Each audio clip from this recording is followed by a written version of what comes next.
எல்லாருக்கும் வணக்கம். இன்னைக்கு நம்ம பெருமாளுடைய மந்திரம் தான் பார்க்க போறோம். அதாவது இந்த ஒரு மந்திரம் சொன்னாலே போதும், நம்ம 3 மந்திரங்கள் சொன்ன பலன் கிடைக்கும். 26 எழுத்துக்கள் கொண்ட ஒரே ஒரு மந்திரத்தை சொன்னாலே போதும், நாராயணனுக்கு உரிய 3 மந்திரங்களை சொன்ன பலனை பெற முடியும் என்பது பலரும் அறியாத விஷயம். இந்த மந்திரத்தை சொன்னால் பெருமாளின் திருவருளை எளிதில் பெற்றுவிடலாம். இறைவனை விட அவருடைய திருநாமத்திற்கு அதிக சக்தி உண்டு என்பார்கள். மகாபாரதத்தில் திரௌபதியின் மானம் காத்தது கோவிந்தா என்னும் நாமம். முதலையிடம் சிக்கிய கஜேந்திரனின் துன்பம் தீர்த்தது ஆதி மூலம் என்னும் திருநாமம். கலியுகத்திலும் இத்தகைய திருநாமத்தின் மூலம் இறைவனின் அருளை பெறவும் அவனின் திருவடியை அடையவும் முடியும். பொதுவாக நாராயணனின் அருளை பெற 8 எழுத்து மந்திரமான ஓம் நமோ நாராயணா என்று சொல்வது வழக்கம். இது அனைவரும் அறிந்தது, அனைவரும் வழக்கமாக சொல்லக்கூடியது. வைகுண்ட பதவி தரும் மந்திரம் என ஸ்ரீ ராமானுஜர் வழிகாட்டியது ஓம் நமோ நாராயணா என்னும் 8 எழுத்து மந்திரம். கோதானம் செய்ததற்கு இணையான பலனை தரக்கூடியது கோவிந்தா என்னும் நாமம். கோவிந்தன் என்னும் பெயருக்கு இந்திரியங்களை அடக்கி ஆள்பவன் என்றும் பொருள். கூப்பிட்ட குரலுக்கு ஓடோடி வந்து உடனடியாக அருள் செய்யக்கூடிய மந்திரம் ஆதிமூலம் என்னும் நாமம். இப்படி நாராயணனின் திருநாமங்களின் மகிமையையும் அவை தரும் பலன்களையும் சொல்லிக்கொண்டே போகலாம்.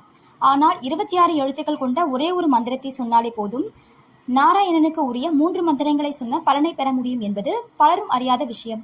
இந்த மந்திரத்தை சொன்னால் பெருமாளின் திருவருளை எளிதில் பெற்றுவிடலாம். ஆனால் இந்த விஷயம் தெரியாமலேயே நம்மில் பலரும் வழக்கமாகவே அந்த மந்திரத்தை சொல்லிக் கொண்டுதான் இருக்கிறோம். 3 மந்திரங்களை சொன்ன பலனை தரக்கூடிய மந்திரம் வேறு ஒன்றுமில்லை, விஷ்ணு காயத்ரி மந்திரம்தான். விஷ்ணு காயத்ரியில் நாராயண மந்திரம், வாசுதேவ மந்திரம், விஷ்ணு மந்திரம் என 3 மந்திரங்கள் உள்ளன. இதில் நாராயண மந்திரம் என்பது ஓம் நமோ நாராயணாய என்னும் 8 எழுத்து மந்திரம். வாசுதேவ மந்திரம் என்பது 12 எழுத்துக்களை கொண்ட ஓம் நமோ பகவதே வாசுதேவாய என்ற மந்திரம். விஷ்ணு மந்திரம் என்பது ஓம் விஷ்ணுவே நம என்ற 6 எழுத்து மந்திரம். இந்த 3 மந்திரங்களின் கூட்டுத்தொகை 26. இந்த 26 எழுத்துக்களை கொண்டதுதான் விஷ்ணு காயத்ரி மந்திரம். நாராயணாய வித்மகே வாசுதேவாய தீமகி தன்னோ விஷ்ணு பிரசோதயாத். இதுதான் அந்த மந்திரம். இன்னொரு தடவை சொல்றேன், நாராயணாய வித்மகே வாசுதேவாய தீமகி தன்னோ விஷ்ணு பிரசோதயாத். இன்னும் ஒரு முறை சொல்றேன், நாராயணாய வித்மகே வாசுதேவாய தீமகி தன்னோ விஷ்ணு பிரசோதயாத் என்பது இந்த மந்திரம். இந்த மந்திரம் மிகவும் சக்தி வாய்ந்தது. புரட்டாசி மாதத்தில் முடியாதவர்கள் புரட்டாசி சனிக்கிழமைகளில் மட்டும் இந்த மந்திரத்தை சொன்னால் பெருமாளின் பூரண அருள் கிடைக்கும். நீங்க நினைக்கும் போதெல்லாம், நீங்க சாமி கும்பிடும் போதெல்லாம் இந்த மந்திரத்தை நீங்க சொல்லலாம். பெருமாளை வழிபடும் போதெல்லாம் இந்த மந்திரத்தை சொல்லலாம்.